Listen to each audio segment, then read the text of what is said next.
Hi guys! Welcome to my channel, LG Vlog. At kung bago po kayo sa aking channel, please subscribe. So now, ang pag-uusapan po natin ay kung paano po nakikita ang isang spam gamit ang isang mobile. Ngayon po, nagtataka po tayo kung bakit hindi natin sila nababalikan or kung bakit hindi po natin sila nakikita sa ating notification. So now, mag-uumpisa na po tayo.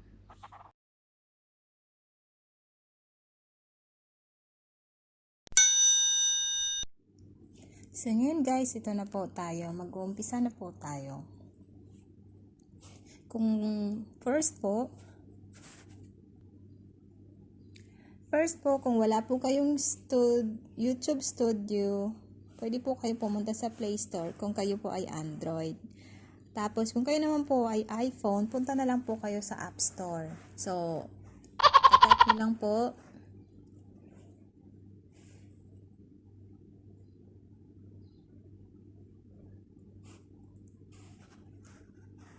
YouTube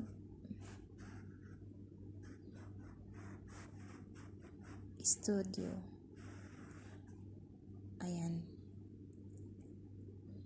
Ito po siya. So, since na nakapag-install na po ako, pupunta na po tayo doon diretso. So, ito po yung aking YouTube Studio.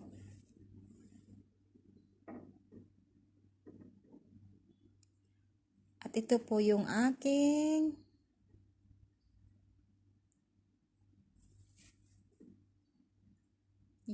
YouTube Studio. Then, punta tayo sa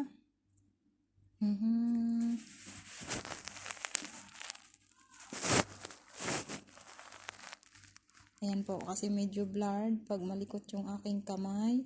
So, punta po tayo sa comment. So, ayan po. Ito po yung mga nakapublish. So, pag nakapublish po siya, nakikita mo siya sa publish, ibig po sabihin nun ay tanggap ni Lolo. Hindi siya na-spam. Ito po siya. Ito lahat yung mga comments nila.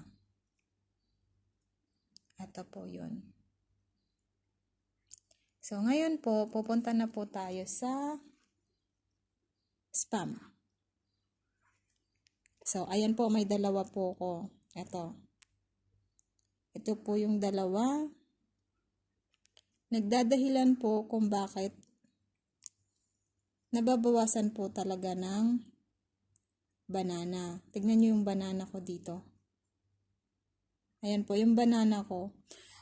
Yung banana ko kasi talagang malaki na yan. Dahil nga po sa pag may nagpupunta sa'yo, na nilalagyan ka ng ng magagandang balita, napupunta lang po siya sa spam. Actually, marami to.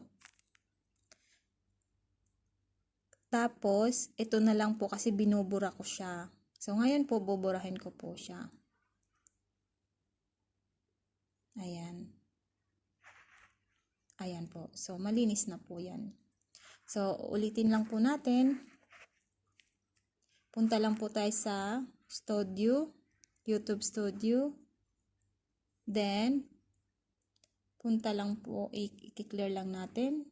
Again, punta tayo sa comments. Ito po yun, yung mga comments na accepted ni Lolo. Tapos, puntahan natin to. Likely spam. Ayan na po. So, dahil sa binura na po natin siya kanina, kaya ito na lang po, napakalinis na po niya ngayon. So, hopefully guys, na may natutunan kayo. At isa pang tips, so kung wala po kayong YouTube Studio, gagamitin na lang po natin yung Chrome. Ito po. Punta na lang, itatype lang po natin, YouTube Studio.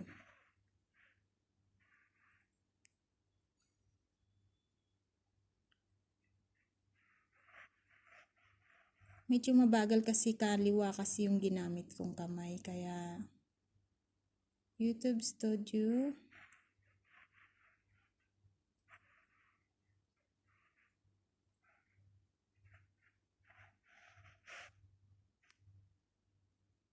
Ayan.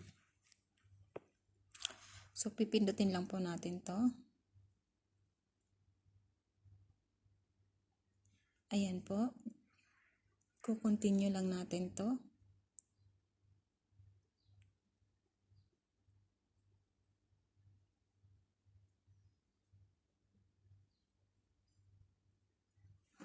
So, ayan po siya.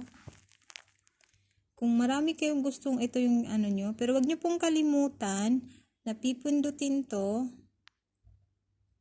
Ito. Parang napindot ko na siya kanina. Already pindot na siya kaya hindi na ako pinapakinggan ng request ko. Kasi nakikita ko na dito lahat ng mga kailangan ko eh. Ito, pindutin nyo lang to. Ito, may lalabas dyan. Tapos may nakalagay na desktop. Pindutin nyo lang yung box para sa desktop. Tapos lalabas itong mga to. Ito po siya. So, ganun din po makigagawin nyo kung wala kayong YouTube Studio. Puntahan nyo lang tong comment.